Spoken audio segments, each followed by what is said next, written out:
Good morning. We are going to continue the previous lecture which was on ownership. Today we are going to see the other aspect. Okay, what is the subject matter of ownership? Subject matter of ownership is material objects, that is tangible objects, corporeal things. In general, ownership is, or the subject matter of ownership is what? Material things. But in certain aspect, we are having right of ownership over intellectual properties also. Here you are the owner of the rights, that is copyright and all. You are the owner of copyright and patent. Okay. Now here the concept comes as right of ownership and ownership of a right. Ownership of a right describes ownership of a right, that is a concept of Salmond. Okay. Ownership of a right describes jural relationship between person and a right. He is neither a possessor nor an encumbrancer but owner of a right. Therefore here he is having a right over incorporeal property. Therefore he is the owner of the right. What Austin has told? Austin has stated that ownership is a right. It means generally when you say that I am the owner of the property, means you are the owner of the property which will give you many rights. Here you follow Austin's definition. But when you say that you are the owner of copyright or owner of intellectual property, at that time we follow the concept of Salmond, because he says that you are the owner of the right, not the property. Means you are the owner of the rights which you can exercise on that concerned property. This concept is right of ownership and ownership of a right. Okay. Now we are going to see the types of ownership. First is corporeal ownership and the other is incorporeal ownership. Corporeal ownership means when you have the ownership of a material things like an house and all, tangible things which you can perceive, which you can feel and all, which you can touch. Got it? That is corporeal property. The other is what? Incorporeal property. And when you are the owner of an incorporeal property, that is called as corporeal ownership. That is ownership of a right. Copyright, patent, intangible things, intellectual things. Okay. These are the first two kinds of ownership. One is corporeal, the other is incorporeal. Okay. Now the next is what? Trust and beneficial ownership. When a trust is formed, there are three people: settler of trust, trustees on whom the trust is being bestowed, reposed, and the third is the beneficiaries. Now here the settler reposes the trust upon the trustees and give the property to him for the benefit of beneficiaries. Therefore you can say that trust property is owned by two persons at a time. One owner is under the obligation to use ownership for the benefit of the other. Ownership of trustee is nominal and not real. Trustees represent the beneficiary. They have no right of enjoyment of that concerned trust property. So you can say that as between the trustee and the beneficiary is the owner, and as between the trustee and the outsiders, the trustee is the owner. Okay, this is trust and beneficial ownership. The next is legal and equitable ownership. Legal ownership originates in common law and equity ownership originates or proceeds from equity. What law cannot give, that equity can give, you can say. So this ownership arises through a document, through legal aspect. Means if I purchase a land and I have completed all the formalities in the land, legal formalities in the land, I become the owner because of the documents which I have entered into, and I become a owner because I fulfill all the legal formalities. Means I am here a legal owner. Legal ownership is there. But when this document fails because of some non-requirements relating to some legal aspect, then but I have paid you. Your intention was there to sell that land to me. At that time equity states, okay, the document may not be correct, they can be corrected, they can be registered afterwards, but here the person is owner under equity. Equity recognizes ownership which law does not recognize.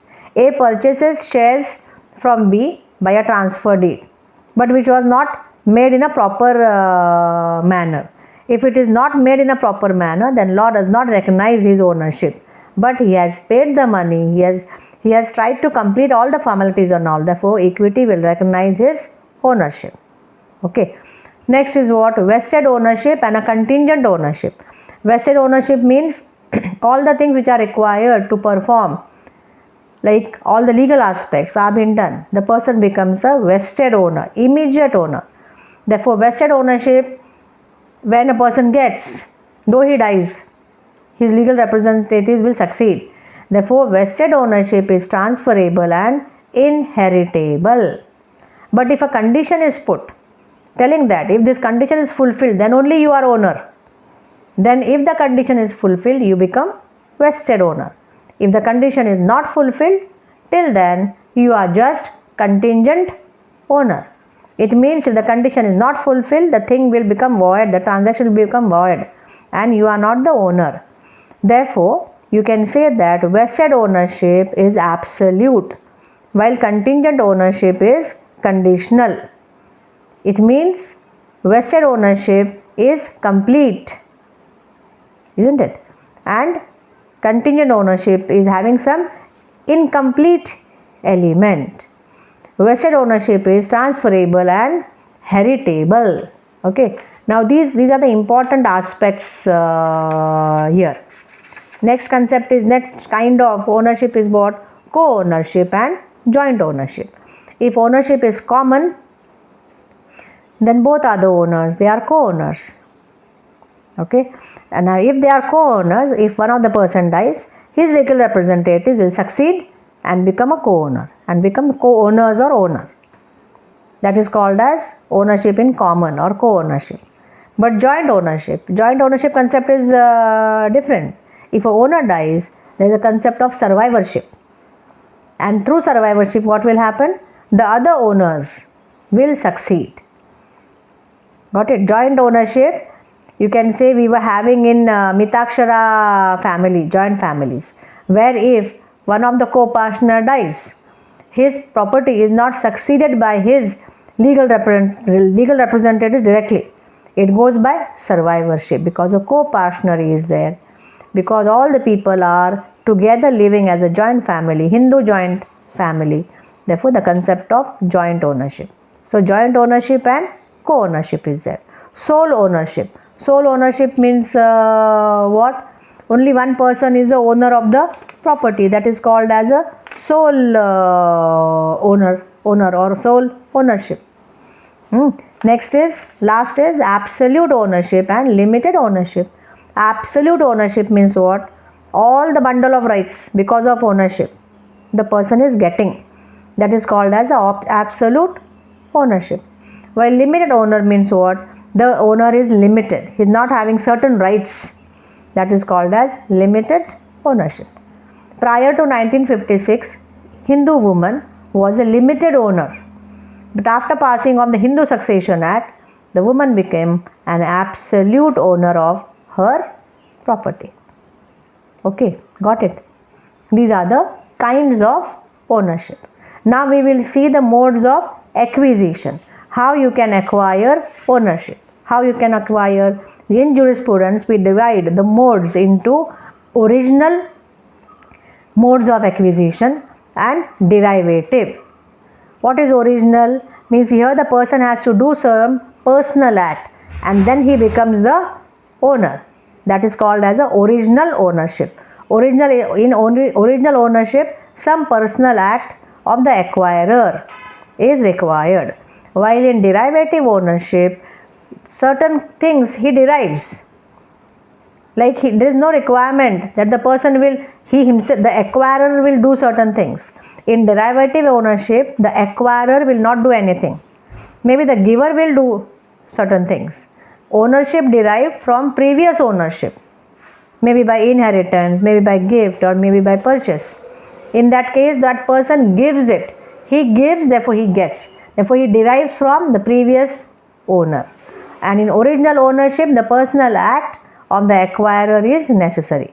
Now this original ownership or the original mode of acquisition of ownership can be divided further into absolute, extensive and excessive. What is absolute? Means when a thing is acquired, res nullis. When a thing is acquired res nullis means there was no previous owner. As there is no previous owner means I will become the first owner of that concerned property. How I can? Because of occupatio. Means if I strike a bird, if I catch a fish, it was res nullis, I became the first owner. Therefore, because of occupatio, I become absolute original owner of that fish or that bird. But sometimes what happens, I am not acquiring it like this by occupying it. I am working on it. I am doing something that is called as specificatio. Specificatio means a person by working up on a material belonging to another makes a new thing, makes a statue. So he is a creator of the statue. Therefore, by specificatio, he becomes the original absolute owner. By this way, he acquires the ownership. This is absolute mode of acquisition. Okay. The second is what? Extinctive. Extinctive means when a person by some act on his part extinguishes the ownership of the previous owner and he acquires the ownership himself. Like an adverse possession, I possess the property for long years. Therefore, I become the owner and you lose your ownership. Means extinctive. Ownership of one person is extinguished and the person gets it. That is extinctive original mode of acquisition.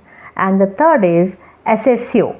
Assessio means when a person is having a property, he acquired a property and because of that he becomes the owner of some other property.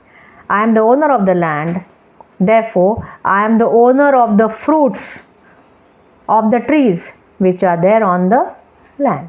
That is assessio. A property is acquired by way of accession to some existing property, produce of any land. Got it? Modes of acquisition are two, original and derivative. Original can be further divided into absolute, extinctive, assessio. Absolute mode of acquisition can be further divided into occupatio and specificatio. Got it? Here we complete the topic of ownership. Okay, bye bye. See you in the next video.